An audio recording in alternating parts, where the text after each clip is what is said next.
why would we pay these people to destroy our country? It's stupid. And one on the other side, why don't we just go to India and say, let's merge? And why kill people? Let's merge with India. Because of politics. Why would that won't work for us? You know, exactly. On the other side, you have India, which is always ready to impose something that yes, whatever happens, it's Pakistan. If there's a bomb, it's Pakistan. If there's a guy who's sleeping on the street, it's Pakistan. It's always Pakistan. Again, I mean, I know that it sounds much more simpler than it is, but again, what we can do? Better intelligence. Okay, better intelligence. Thanks through Pakistan, thanks through India, thanks through Russians, thanks through satellites, whatever. Better intelligence, and also better weapons. Better precision-guided munitions. Voilà.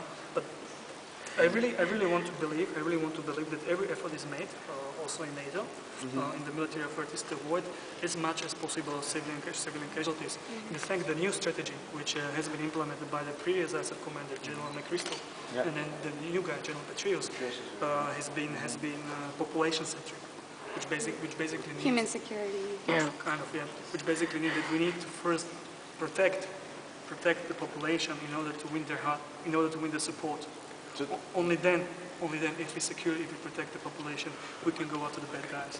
In fact, if the population, if we will protect them, if we will deliver basic services, healthcare, water, education, and so on, will support us and then will help us to fight the bad guys, and in fact will lead us to the bad guys. So again, better intelligence. Is that General Petraeus who has this approach, or McChrystal also used to have this approach? It was the same. It was pretty much the strategy is now the same. The strategy is the same. The implementer is different, I would say. The face. The face. The face is new because in fact. McChrystal was the commander of U.S. and NATO forces in Afghanistan, and Petraeus was the commander of the Central Command in Iraq. In the U.S. Central Command is the branch of U.S. General Staff, which is in charge of all Middle East operations. So, kind of, put it simply, Petraeus was the boss of McChrystal. Okay. So basically, McChrystal was working for Petraeus, and now. Changed the brains, but the fingers are still. Yeah, exactly. I would like to shift just the scope of the attention to NATO's experience, because I have applied this year to one of the most famous internships, 3,000 people for 60 positions. Oh, it's less. Less than 60, including all the agencies.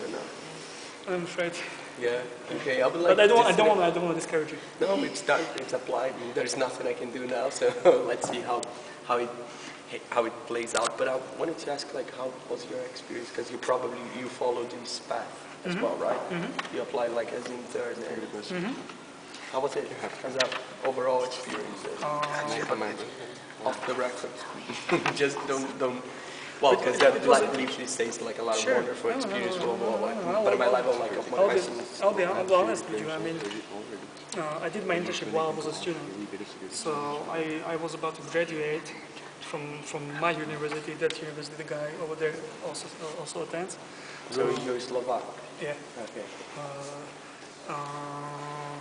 And at the daytime I was finishing my thesis, my MA thesis. So were you doing just journalism or no? International affairs. Okay. And it was a big added value to the thesis. I was writing about NATO, and I could really see on a daily basis, what NATO is about, and could include it into my thesis. And also, really, as I said, you can really see, Clinton. I'm standing here, she was standing there, and not only her, but so I mean, it doesn't give you any money, it doesn't feed you, but it's a good motivation. It's a good motivation, especially for young people. Then comes the dark side of the internship. I mean, NATO is a huge bureaucracy. As every institution is a bureaucracy. So also in NATO, also in the internship, you have to do paperwork. Sometimes you're bored and you have to invent work for yourself, because your colleagues kind of they have more serious stuff to do and they cannot be bothered with only an intern. But again, the internship only provides the opportunity for you, and you need to grasp it. You need to take it. It's only what you make out of it. So it's only on you.